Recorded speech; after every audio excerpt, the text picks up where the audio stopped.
శివాజీ గారు, మీరు సమాఖ్యవాదిగా చాలా మాట్లాడడం జరిగింది చాలా స్టేజెస్ మీద. సో ఏపీ రాజకీయాలు ఇప్పుడు ఎలక్షన్స్ కూడా రాబోతున్నాయి. సో అక్కడ మీటింగ్స్ ఏవో కూడా జరుగుతున్నట్లు తెలుస్తుంది. దీని మీద ఒక క్లారిటీ ఇవ్వాల్సిన అవసరం ఉంది. మూవీస్లో చూస్తామా, పొలిటీషియన్గా చూస్తామా? ఫస్ట్ మీరు ఒక పదాన్ని సరి చేసుకోవాలి. ఐఎమ్ నాట్ ఏ సమైక్యవాది. నేను ప్రత్యేక హోదా కోసం పోరాడని తప్పితే సమైక్యవాదం గురించి కాదు. అది 60 సంవత్సరాల తెలంగాణ కళ, అది సాకారం అయిపోయింది. It's over. ఆ గేమ్ అయిపోయింది. 2 రాష్ట్రాలు, 2 అన్నదమ్ములు కలిసి ఉంటున్నారు, హ్యాపీ. దాని తర్వాత ఎలక్షన్స్ వచ్చినా రాకపోయినా నేనైతే డైరెక్ట్ పాలిటిక్స్లో ఎప్పుడు పాల్గొనేవాడిని కాదు. నాకు సంబంధం లేదు.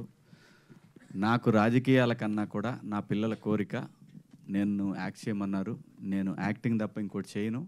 ప్రజలకి సమస్యలు వచ్చినప్పుడు మాత్రం రేపొద్దున వచ్చినా సరే, ప్రజా సమస్యలు ఏమున్నా సరే ప్రజల గొంతుకగా మాత్రమే ఉంటాను.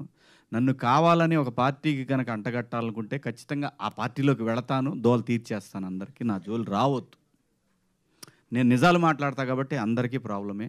సో అటువంటి వాడు రాజకీయాలకు పనికిరాడు. నేను రాజకీయాల్లో పనికిరాను, నాకు తెలుసు.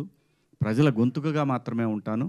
దయచేసి నన్ను ఎవరు కూడా ఫలాని రాజకీయ పార్టీ, ఫలాని చంద్రబాబుకో, ఫలాని జగన్మోహన్ రెడ్డికో, లేదంటే మా కేసీఆర్కో ఇట్లా ఏం నాకు సంబంధం లేదు. నేను ప్రజల సమస్యల గురించే మాట్లాడతాను. అది మాత్రమే గుర్తించండి.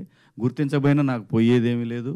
శివాజీ, శివన్న ఎప్పుడు ప్రజల గొంతుకే. ఆ గొంతుకు ఎప్పటికీ మోగబోదు until I die. I am for the people. That's all. Thank you. Thank you. Thanks for your questions, media. And thank you so much, ప్రేక్షకులందరికీ ఈటీవీ విన్లో #90s ఆదరించిన వాళ్ళందరికీ కూడా పేరు పేరున కృతజ్ఞత.